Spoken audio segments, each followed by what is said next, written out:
ہے، کیا تو پریشان نہیں ہے؟ دولت مند یہ کہتا ہے نہیں نہیں، یہ تو کہنے کی بات ہے، جب یہ دولت نہ تھی تو اسے پانے کے لیے پریشان تھا، جب سے یہ دولت آئی ہے اسے بچانے کے لیے پریشان ہو۔ کب یہ دولت ہاتھ سے چلی جائے مجھے اس کی کوئی خبر نہیں۔ پھر میں نے کہا کامیابی دولت میں ہوتی تو سب سے بڑا کامیاب ہوتا، تیرے قریب پریشانیاں نہیں آتی، تیرے قریب دقتیں نہیں آتی، تجھے کوئی الجھن نہ ہوتا۔ اس نے کہا جب دولت نہ تھی تو اس کو پانے کے لیے پریشان تھا، جب سے دولت ہوئی ہے ہم اس کو بچانے کے لیے پریشان ہیں۔ ہمیں ہر وقت یہ خدشہ لگا رہتا ہے کہ یہ دولت ہمارے ہاتھ سے چھن نہ جائے، یہ دولت ہمارے ہاتھ سے چلی نہ جائے، یہ دولت ہمارا کوئی لوٹ کر نہ لے جائے، یہ دولت ہماری ختم نہ ہو جائے۔ اسی فکر میں اسی چکر میں دن و رات گزرتا رہتا ہے۔ ہمیں سمجھ میں نہیں آتا کہ اس دولت کی حفاظت میں کیسے کروں۔ میں نے کہا پھر کامیاب کون ہے؟ کسی کہنے والے نے کہا جس کے پاس اقتدار کی کرسی ہے وہ کامیاب ہے، جس کے پاس حکمرانی ہے وہ کامیاب ہے۔ میں نے شہر کے ایک ایم ایل اے سے پوچھا کہ تو بتا کیا تو کامیاب ہے؟ ایم ایل اے نے کہا مولانا کامیابی کسی کہتے ہیں یہ تو مجھے نہیں معلوم، ہاں میں کرسی کے چکر میں بڑا پریشان تھا کہ مجھے کرسی مل جائے، مجھے حکومت مل جائے، مجھے طاقت مل جائے، تو میں نے اس چیز کو حاصل کیا۔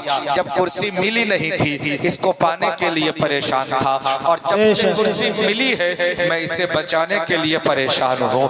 میں اس کو بچانے کی کوشش میں رہ رہا ہوں کہ کہیں 5 سال کے بعد میری کرسی نہ چھن جائے، کہیں 5 سال کے بعد میری کرسی نہ چلی جائے۔ اب اسی فکر میں دن و رات لگا رہتا ہوں کہ میری کرسی بچ جائے، میری کرسی کی حفاظت ہوتی رہے۔ میں نے کہا پھر کامیابی اس میں نہیں ہے، کیونکہ پہلے تو پانے کے لیے پریشان تھا، اب بچانے کے لیے پریشان ہے۔ آخر کامیابی ہے تو کہاں ہے؟ کامیابی کس کے پاس ہے؟ کسی نے کہا جس کے پاس بیٹے جیسی نعمت ہے وہ کامیاب انسان ہے۔ میں نے ایک باپ سے پوچھا بتا کیا آپ کامیاب ہیں؟ آپ کے تو 5 نوجوان بیٹے ہیں، کامیاب یقیناً آپ ہوں گے۔ اس شخص نے کہا نہیں مولانا، یقیناً جب تک اولاد نہیں تھی میں اولاد کے لیے مارے پھر رہا تھا، درگاہوں کی خاک چھان رہا تھا، ہر مولوی مولانا کے پاس جا کر دعائیں کرواتا تھا کہ آپ دعا کر دو مجھے اولاد کی دولت سے نواز دے، آپ دعا کر دو اللہ مجھے بیٹا عطا کر دے۔ میں نے بے شمار دعائیں کروائی ہے اور اللہ نے میری دعا قبول بھی فرمائی۔ 5 اولادیں اللہ نے عطا کی ہے، جوان بیٹے ہیں 5، لیکن پھر بھی زندگی میں سکون نہیں ہے، پھر بھی دل کو آرام نہیں ہے۔ میں نے کہا حیرت کی بات ہے، جس کے 5 بیٹے ہو اس کو سکون نہ ملے، جس کے 5 اولادیں کمانے والے ہو اس کو سکون میسر نہ ہو تو پھر کسے سکون ملے گا؟ اللہ اکبر۔ اس نے کہا مولانا بیٹے 5 ضرور ہے، لیکن بیٹے اپنے مگن میں ہے، بیٹے اپنے مستی میں ہے، بیٹے اپنی دنیا جی رہے ہیں، اپنی زندگی گزار رہے ہیں۔ بیٹوں کی پرورش بڑے ارمانوں سے کی تھی ہم نے، بیٹوں کو بڑے ارمانوں سے ہم نے پالا تھا، پالا پوسا پڑھایا لکھایا۔ اس کے بعد ہم نے جب سے بیٹوں کی شادی کی ہے وہ اپنی بیویوں کو لے کر اپنی زندگی گزارنے میں لگے ہوئے ہیں۔ اب بیٹوں کا حال یہ ہے کہ نہ تو کبھی خرچے کے لیے پوچھتا ہے، نہ کبھی ہمیں اپنے اوڑھنے پہننے کے بارے میں پوچھتا ہے، نہ کھانے پینے کے تعلق سے پوچھتا ہے۔ تو میں تو یہ سمجھ رہا تھا کہ اللہ اگر بیٹے جیسی نعمت عطا کرے گا تو بڑھاپا سکون سے گزرے گا، مگر آج بیٹوں کی حالت یہ ہے کہ بڑھاپا تو آ چکا ہے لیکن بیٹوں کی ہمدردی ہمارے ساتھ نہ رہی ہے۔ بیٹے آج ہمدرد نظر نہیں آ رہا ہے، کامیابی اس میں نہیں مل پائی ہے، کامرانی اس میں بھی نہیں مل پائی ہے۔ میں نے کہا پھر کامیابی کہاں ہے؟ تو قرآن میں اعلان کر رہا ہے دیکھو دنیا میں کامیابی نہیں ہے، دنیا داری میں کامیابی نہیں ہے، دولت میں کامیابی نہیں ہے۔ اگر دولت میں کامیابی ہوتی تو دنیا کا سب سے بڑا دولت مند انسان کامیاب ہوتا، اگر حکومت میں کامیابی ہوتی تو جس کو کرسی مل گئی ہے وہی کامیاب ہوتا، اگر اولاد میں اولاد کا ہونا کامیابی ہوتی تو جس کے پاس 10 اولادیں ہیں وہی کامیاب ہوتا۔ لیکن نہ کامیابی اولاد میں نظر آ رہی ہے، نہ حکومت میں نظر آ رہی ہے، نہ زمین جائیداد میں نظر آ رہی ہے، نہ دولت میں نظر آ رہی ہے۔ تو پھر میں نے کہا کامیابی کہاں ملے گی؟ تو قرآن اعلان کر رہا ہے کہ دلوں کو سکون کہیں نہیں ملتا ہے، ارے کہیں اگر سکون میسر ہوتا ہے تو قرآن اعلان کر رہا ہے الا بذکر اللہ تطمئن القلوب، کہ دلوں کو اطمینان اللہ اللہ کے ذکر سے حاصل ہوتا ہے، ہوتا ہے تو اللہ کے ذکر سے حاصل ہوتا ہے۔ تو مومنو اگر آپ کا دل مطمئن ہوگا تو اللہ کے ذکر میں مطمئن ہوگا، اگر آپ کا دل سکون پذیر ہوگا تو اللہ کے ذکر سے دل سکون پذیر ہوگا، اگر آپ کے دل میں اللہ کی محبت ہے اور آپ اللہ سے ڈرتے ہو تو قرآن اعلان کر رہا ہے، قرآن کا اعلان ہے، یا ایھا الذین آمنو، اے ایمان والو، اتقوا اللہ، اللہ سے ڈرو، اللہ اکبر، قرآن کا اعلان ہے، اللہ سے ڈرو۔ آج ڈر ہمارے دلوں سے نکل گیا ہے، ہم اللہ سے ڈرتے نہیں، اپنی زندگی اپنے موج کے مطابق ہم گزار رہے ہیں، اپنی سوچ کے مطابق گزار رہے ہیں۔ آپ کہو گے مولانا کیسی بات کر رہے ہو، ہم کیسے نہیں اللہ سے ڈرتے؟ اللہ سے تو ہم ڈرتے ہیں، اللہ سے ہم ڈرتے ہیں۔ میں کہتا ہوں مومنو، اگر اللہ سے ڈرتے تو نمازیں نہ چھوٹتی، اللہ سے ڈرتے تو زبانوں پر جھوٹ نہ ہوتے، اللہ سے ڈرتے تو تم اپنی نگاہوں کی حفاظت کرتے، اللہ سے ڈرتے تو زبانوں پر گالیاں نہ ہوتی، اللہ سے ڈرتے تو کسی کی غیبت نہ کرتے، اللہ سے ڈرتے تو کسی کی چغلی نہ کرتے، اللہ سے ڈرتے تو تم نماز کے پابند ہوتے، اللہ سے ڈرتے تو تم اپنی حفاظت کرتے، اپنی زبانوں کی حفاظت کرتے، اللہ سے اگر ڈرتے ہوتے تو تمہارا ہر قدم رسول اللہ کی سنت کے مطابق اٹھتا، تمہارے دل میں خدا کا خوف ہوتا تو تمہاری نظریں نیچی ہوتی اور پھر تم دنیا میں اپنی زندگی اس انداز میں گزارتے جیسی زندگی ہمارے بزرگوں نے گزاری۔ نعرہ تکبیر، نعرہ رسالت، مفتی خورشید عالم صاحب قبلہ، نعرہ تکبیر۔ یا اللہ فرماتا ہے، یا ایھا الذین آمنو قوا انفسکم، اے ایمان والو بچاؤ اپنے آپ کو، وَأَهْلِكُمْ نَارًا، اور اپنے اہل و عیال کو جہنم کی آگ سے۔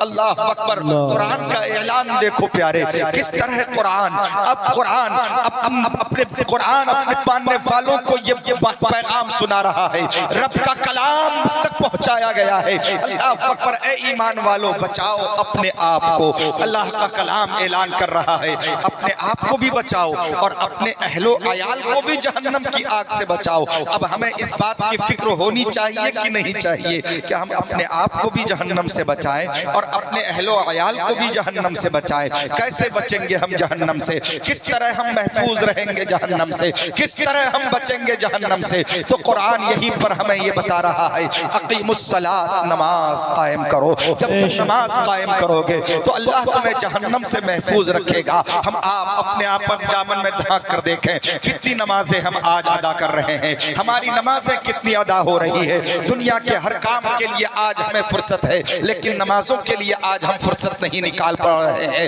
24 گھنٹے اللہ نے دن اور رات کے ہمیں عطا کیے ہیں، ہم اپنے کاروبار کے لیے وقت نکالتے ہیں، ہم اپنے کام کاج کے لیے وقت نکالتے ہیں، ہم کھانے کے لیے وقت نکال رہے ہیں، ہم پہننے کے لیے وقت نکال رہے ہیں، ہم مہمانداری میں جانے کے لیے وقت نکال رہے ہیں، ہم دعوتیں اٹینڈ کرنے کے لیے وقت نکال رہے ہیں۔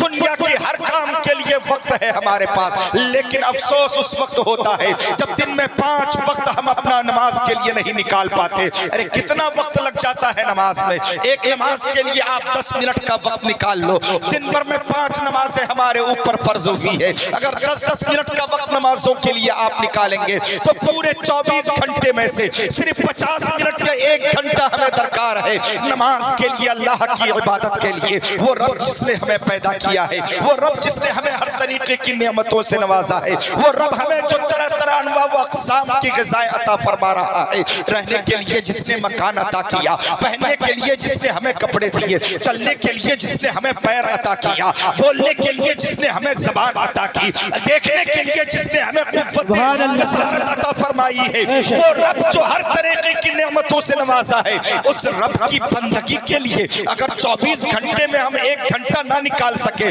تو یہ ہماری بہت بڑی کم نصیبی ہے، یہ ہماری بہت بڑی بدعملی ہے۔ مسلمانوں، ہم ہر کام کے لیے وقت نکالتے ہیں، مگر اگر وقت نہیں نکل پاتا ہے تو وہ نماز ہے، نماز کے لیے ہم اوقات نہیں نکال پا رہے ہیں، جبکہ ہر نماز کا وقت متعین ہے، ہر نماز کے لیے اللہ نے وقت متعین کر دیا ہے، مقررہ وقت پر تمہیں نماز ادا کرنا ہے۔ ظہر کے لیے نماز، ظہر کی نماز کے لیے وقت متعین ہے، عصر کی نماز کے لیے وقت متعین ہے، مغرب کے لیے وقت متعین ہے، عشاء کے لیے وقت متعین ہے، ہر نماز کے لیے لیے آپ وقت متعین کر دیا گیا ہے، مگر اس کے باوجود ہم آج وقت سے غافل ہیں، نمازوں سے آج غافل نظر آ رہے ہیں۔ بڑا افسوس کا مقام ہے پیارے، آج ہم ہر کام کے لیے وقت نکال رہے ہیں مگر نماز کے لیے ہمارے پاس وقت نہیں ہے۔ یہ بڑی کم نصیبی ہے۔ یاد رکھو، اسلام اور کفر کے درمیان اگر فرق ہے تو وہ نماز کا ہی فرق ہے۔ کل قرون اولا کا مسلمان اور صحابہ کرام کے دور میں تو اس چیز سے پہچان ہو جاتی تھی کہ جو نماز پڑھتا ہے وہ مسلمان ہے اور جو نماز نہیں پڑھتا وہ اسلام میں داخل ہی نہیں۔ یہ صحابہ کے دور میں تھا کہ نماز جب پڑھی جاتی تھی تو یقیناً اسے مسلمان سمجھا جاتا تھا، اور جب نماز نہیں پڑھی جاتی تھی، جس کو نماز پڑھتے ہوئے نہیں دیکھا جاتا تھا، اسے مسلمان نہیں سمجھا جاتا تھا۔ آج بڑا افسوس ہوتا ہے کہ ایک گھر میں نمازی ایک ہے، مشکل سے ایک نمازی ملتا ہے، جبکہ گھر کے اندر 5 یا 10 افراد ہیں۔ اگر سبھی نمازی ہو جائے، گھر کی ماں اور بہنیں نمازی ہو جائے تو قسم خدا کی گھروں سے برکتیں کبھی نہیں جائیں گی۔ نماز کی برکت کا یہ عالم ہے کہ اللہ آپ کے روزی میں بھی برکت عطا فرمائے گا، آپ کے چہرے پر اللہ نور بھی عطا فرمائے گا، آپ کی اولادوں میں برکت عطا فرمائے گا، آپ کی کھیت و کھلیان میں اللہ برکتیں عطا فرمائے گا، آپ کو دونوں جہان کی نعمتوں سے اللہ نوازے گا۔ یاد رکھے، بے نمازی کی سزا بہت ہولناک ہے۔ حضرت امام شافعی کے نزدیک تو قصداً نماز چھوڑنے والا واجب القتل ہوتا ہے۔ اللہ اکبر۔ قصداً نماز چھوڑنے والا واجب القتل ہے، اس کو قتل کر دینا واجب ہے۔